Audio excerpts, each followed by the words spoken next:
So thyroid hormone pretty much affects almost every cell in the body. And why? Well, you pretty much find mitochondria in almost every cell in the body. There are exceptions. But again, if you have mitochondria in almost every cell in the body, that makes almost every cell in the body a target for thyroid hormone. So ATP production and generating heat are two main features of thyroid hormone's general effects. Now, Graves' disease is a disease caused by too much thyroid hormone.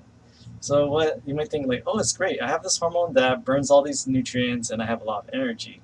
Well, Graves' disease results from an overabundance of thyroid hormone, and what we see here is a swelling of the thyroid gland tissue we call a goiter, so an enlarged thyroid. And also sweating. Well, what happens if you have all this thyroid hormone coursing throughout your body and turning on your mitochondria, which are going to generate a whole lot of heat in response? Well, your body temperature is going to be elevated as well, right? So this is why sweating is another symptom of Graves' disease. And then tachycardia. So the interesting thing is that it also speeds up the metabolism and energy consumption of the heart, and also try to cool yourself. So many things contribute to this tachycardia, which is the medical term for rapid heartbeat. And then weight loss. So again, if your mitochondria, well, they need nutrients to kind of like convert they consume nutrients and convert to ATP. So if you have these mitochondria running on full cylinders and burning up all this gas, well, where is it going to get the gas? It's going to eat up all the nutrients in your body. Thinning hair. Again, if you're burning up all your calories, you don't really have time to build up things like maybe if it's to an extreme point, you can't even build up the proteins and the keratin, the collagen, and everything that makes up your skin and your hair as well. And proptosis, and this is Marty Feldman, I believe, and he's before my generation too. But yeah, he's an actor. I think he passed away even before I was born. But yeah, he was known for using his Graves' disease. This is what we call proptosis.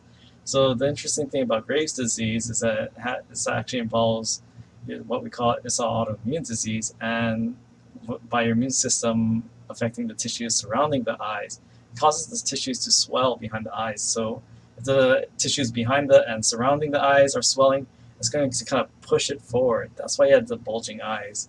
And he kind of used that for his characters as well, as you can see here. Or more recent ones, like this is Wendy Williams. And what do we notice here? Notice that around her eyes is and yeah, this is a very mean headline. But notice that she's kind of puffy around the eyes, and her eyes are very, open and very, you can see like surrounding it, there's some sort of swelling, right? And she said that she had Graves' disease, so I know that was kind of like, shame on you, Dax Holt. Like, she has a medical condition. So she's getting that proptosis from that Graves' disease, and all that swelling of the tissue surrounding the eye is what is causing her to look like that. She doesn't look like that normally, though. Alright, so Graves' disease, common cause of hyperthyroidism. So you have an overproduction of thyroid hormone, and it's an autoimmune disorder, and it's more common in women. And in general, autoimmune disorders are more common in women. I don't know if we have time to cover that in class because we barely have enough time for immunology, but yeah, it's interesting that many autoimmune diseases, the ratio is skewed toward women, and Graves' disease is one of them. So this is why you have to know these axes, because we have the HPT axis. So what we have here is the hypothalamus, again, the TRH, and then TSH, and then the thyroid. And what happens is that the thyroid produces thyroid hormone, right? Well, the interesting thing is this is where you have to understand negative feedback. So in the HPT axis, you have negative feedback. If you have a lot of thyroid hormone and the normal HPT axis, the thyroid hormone will shut off the production of TSH at the pituitary. But the thyroid hormone is also affecting the hypothalamus and telling it to shut off the production of TRH. So in all of these like HPT or actually hypothalamic pituitary axes, typically in the third wave of hormones, if you have too much of this hormone, it shuts off its own production. So this is classic negative feedback. But what happens in Graves' disease is that, again, you have hormones, but you must have receptors for all these hormones. So on the thyroid gland, you have all these thyroid-stimulating hormone receptors. The interesting thing about Graves' disease is that it's an autoimmune disorder, so it's going to generate an immune response, and this immune response is going to generate these special category of proteins we call antibodies. And you've probably heard about antibodies being talked about all the time with in the era of coronavirus, right? But instead of antibodies being against coronavirus, these antibodies are attacking your own tissues. But the interesting thing about the antibodies in Graves' disease is that they not only bind to TSH receptors, they actually activate it. So it's like putting a wedge block on your gas pedal. So these just stimulate these TSH receptors. So if these TSH receptors are being activated all the time, this is going to really crank out the thyroid hormone. And in fact, it's like these antibodies are so stuck on these receptors and activating at such a high level, it kind of overrides this negative feedback. So even if you have lower levels of TSH itself and TRH from the hypothalamus, because these antibodies are stuck to these receptors, this causes the thyroid to crank out the thyroid hormone like crazy.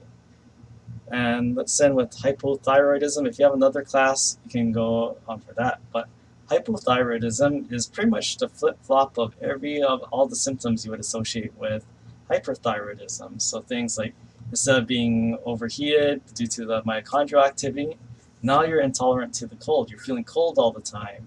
And then you have like lethargy, again, less energy.